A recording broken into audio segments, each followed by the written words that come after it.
앞에서는 공급을 한다라고 하고 뒤에서는 규제 정책들이 계속 있고 이 대출 규제 정책은 맛보기에 불과하다. 수요 억제하는 정책들은 무궁무진하다. 이렇게 말씀을 하고 계십니다. 정말 시장에 잘못된 시그널을 줄 수 있기 때문에 후속 대책이 좀 빠르게 나오기를 간절히 바라는 바입니다.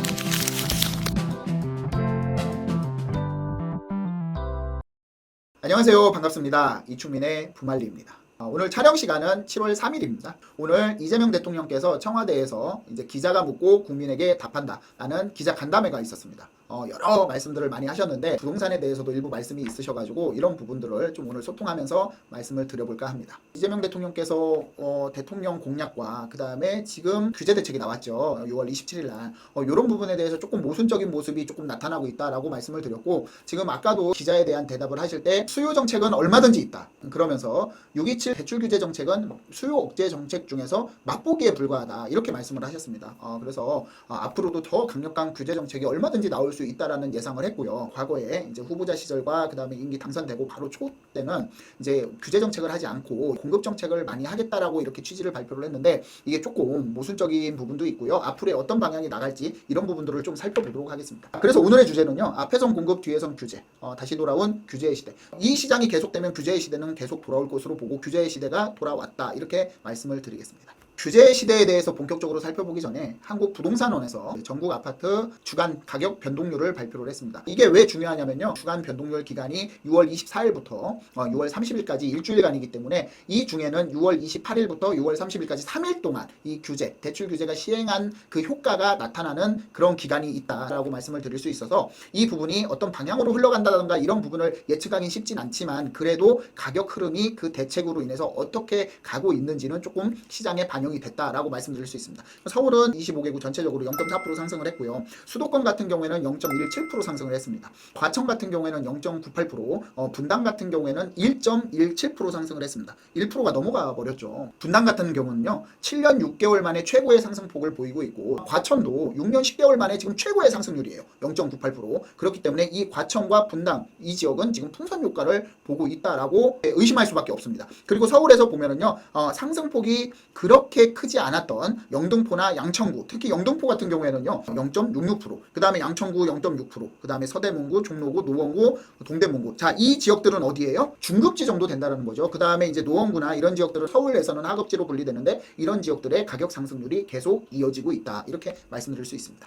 자, 그래서 서울 주간 아파트 매매가격 변동률을 전체적으로 살펴보면은요 가장 이슈가 됐던 지난주에 0.43%로 상승폭이 가장 컸었습니다. 자, 브레이크가 없죠. 지금 계속 상승을 하고 있었던 시기이기 때문에 0.43%를 고점으로 이번 주에 0.4%로 0.03% 약간 조정이 있었다라고 말씀드릴 수 있는데 이 조정이 과연 이제 627 대책 때문인지 아니면은 너무 올라간 피로 때문인지는 모르겠지만 대략 짐작은 하실 겁니다. 627 대책이 그래도 이 부분에 조정하는 데에 어느 정도의 역할은 하고 있다라고 짐작들은 하실 거라 믿습니다. 서울 중요 지역 같은 경우에는 한강벨트랑 강남구 쪽에 중요 지역이라고 좀 볼 수 있는데 서울 전체적으로 0.4%로 상승을 해서 0.03% 하락을 했는데 전주 대비요. 자, 지금 한강벨트 쪽으로 해서는 아직도 빨간색이 유지가 되고 있습니다. 성동구는 0.89%예요. 지난주에 얼마였어요? 0.99%였습니다. 아직도 상승폭은 견고하다. 이렇게 말씀드릴 수 있고요. 자, 그런데 여기에서 이제 보면은 자, 24일부터 27일까지가 있고 28일부터 30일까지가 있는데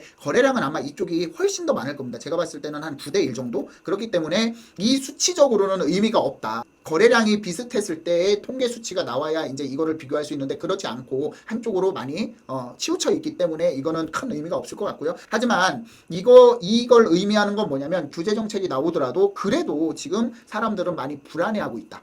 라는 것을 느낄 수 있고요. 규제에 대한 어느 정도 효과를 본다라고 하면은 지금 앞으로 주간 변동률로 따지면 빠르면 2주에서 3주, 안 그러면 4주 정도면은 어느 정도 방향성이 정해질 것이다 라고 말씀드리겠습니다. 자, 그래서 이제 본격적으로 이재명 현 정권의 규제의 시대 이 부분에 대해서 좀 설명을 드리려고 합니다. 재개발 재건축 같은 경우는 규제 완화, 용적률과 건폐율 상향 조정을 하고요. 인허가 절차를 간소화한다. 지금 정부와 서울시와 같은 방향성을 같이 하고 있다. 재개발 재건축 정비 사업은 그렇게 말씀드릴 수 있고 유휴부지를 개발을 하겠다. 그 다음에 공공임대주택을 확대하겠다. 리츠를 확대하겠다. 청년 1인 가구 지원을 하겠다. 그 다음에 보시면 세제입니다. 부동산 세제는 현상 유지를 하겠다. 현행 유지를 해서 뭐 취득세를 뭐 더 높인다든가 공시지가를 완전 현실화시켜가지고 세금을 더 추징한다든가 이런 부분들은 하지 않겠다.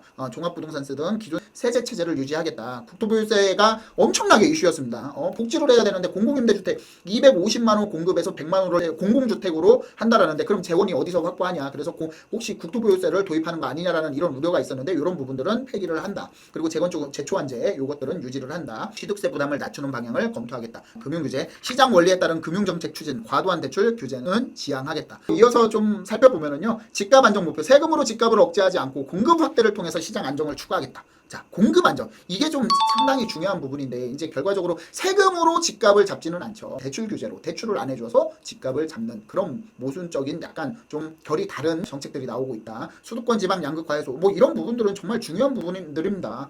근데 이제 전 대통령과 전 정부에서 많이 시도를 했었죠. 뭐 지역 균형 발전 촉진 위원회까지 대통령 직속으로 만들어 가지고 뭐 여기 혁신 도시 뭐 원주에 만들고 나주에 만들고 이런 부분들 얼마나 많이 했습니까? 근데 실질적으로 거기는 상가 수분양자들의 무덤이 됐고 아파트 분양받은 사람들 꼭대기 잡은 사람들 무덤이 되고 있고 뭐 지금 그렇습니다. 그렇다고 이걸 포기해야 된다는 게 아니라 조금 더 면밀하고 섬세한 그런 정책이 필요하다. 그리고 전세 사기 방지, 전세 사기 예방 및 피해자 보호를 위한 제도를 개선하겠다. 자, 이런 대책들이 나왔었습니다. 자, 그래서 항상 이제 뉴스에는 문재인 정권하고는 좀 다르구나. 부동산 이 현업에 계신 분들은 굉장히 환호했었어요. 그 이유가 뭐냐면 공급이 부족하다라는 공포 때문에 패닉 바잉이 오는 거기 때문에 마지막에는 이제 문재인 전 대통령이 4년 동안 수요 억제 정책을 하다가 안 되니까 마지막 1년에 결과적으로 공급이 부족해서 맞다라는 걸 인정을 하고 여기저기 이제 공급을 하겠다라고 했습니다. 하지만 하나도 지금 제대로 되는 게 없죠. 3기 신도시 또한 마찬가지고요.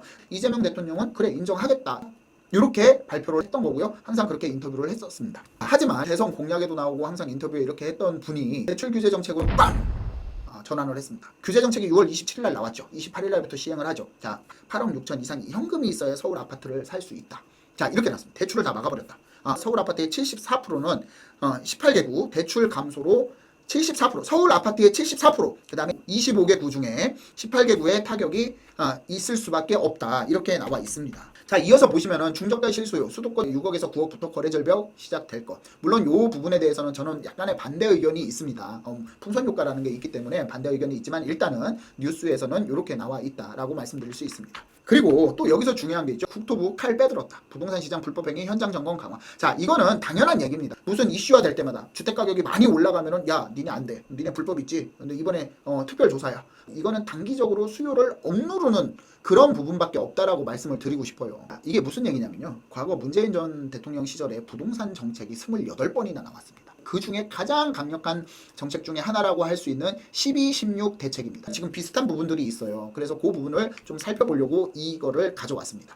여기에 보시면은 중요한 내용은 두 가지가 있습니다. 투기 수요 차단 및 실수요 중심의 시장 유도, LTV 강화, 투기 지역 확대, 투기 과열지구 주담대 관리 강화. 여기 보시면은요, 투기적 대출 수요 규제 강화를 했습니다. 시가 9억 원을 초과하는 주택에 대한 담보대출 비용 인정 비율을 LTV를 추가 강화를 한다라고 나와 있죠. 투기 지역 및 투기 과열지구의 주택담보 인정 비율, 주택담보대출을 LTV를 40% 적용 중인데, 이걸 어떻게 했어요? 20%로 낮췄습니다. 낮춰서 어떻게 해요? 9억까지는 현행 유지죠. 12억까지는 LTV가 40%에서 20%로 낮아서 대출 한도가 엄청나게 줄어들었죠. 자, 그리고 이때 어땠어요? 15억 이상짜리는 대출을 아예 안 해줬습니다. 2019년 12월 16일 날 12.16 대책을 발표를 했죠. 여기서 보시면은요, 2019년 당시만 하더라도 서울에 9억 이하의 주택들은 꽤 많았어요. 신문기사 보실게요. 2020년 4월 1일 날 난 기사입니다. 서울 아파트 평균 매매가 9억 돌파. 강북 등 풍선 효과 영향. 무슨 얘기냐면요. 9억 이하짜리는 대출 규제가 없다 보니까 실질적으로 9억까지의 키 맞추기를 다 하는 겁니다. 이게 풍선 효과예요. 강력한 규제 정책은 맞습니다.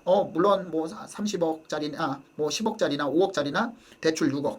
10억짜리도 뭐 LTV나 뭐 이런 것들 DSR 다 적용을 해봐야 되겠지만 그래도 너 최대한 나와도 6억까지는 안 나오긴 하지만 뭐 이런 것도 뭐 LTV 해가지고 뭐 2억 5천 뭐 요 정도 될 거예요. 자, 무조건 6억입니다. 무조건 한도가 6억. 자, 그러면 여기에서 어떤 방향을 제시가 되는지 한번 살펴볼게요. 일단 첫 번째는 금리 인하를 한다라고 했습니다. 하반기에 2회 이상. 그 다음에 추경 푼다고 했죠. 유동성 공급 전에. 그렇기 때문에 시장에 유동성이 많아지니까 그 전에 수요를 좀 억제해야 되겠다. 가격을 좀 눌러야 되겠다라고 생각을 했을 것이고요. 그 다음에 부동산 가격 하락 전환을 기대했을 겁니다. 왜냐면은 이게 지금 가격이 너무 많이 올라서 하락하지 않으면은 가계대출에 대한 증가를 막을 수 없다라고 생각을 하셨을 거예요. 그 다음에 다주택자 시장 참여 원천 차단이라는 목표가 있었을 겁니다. 다주택자들은 니네 더 이상 집 사지 마. 그만 사. 니네 때문에 집값 계속 오르잖아. 이런 부분이 있기 때문에 원천 차단하는 게 목표다. 이렇게 말씀드릴 수 있고요.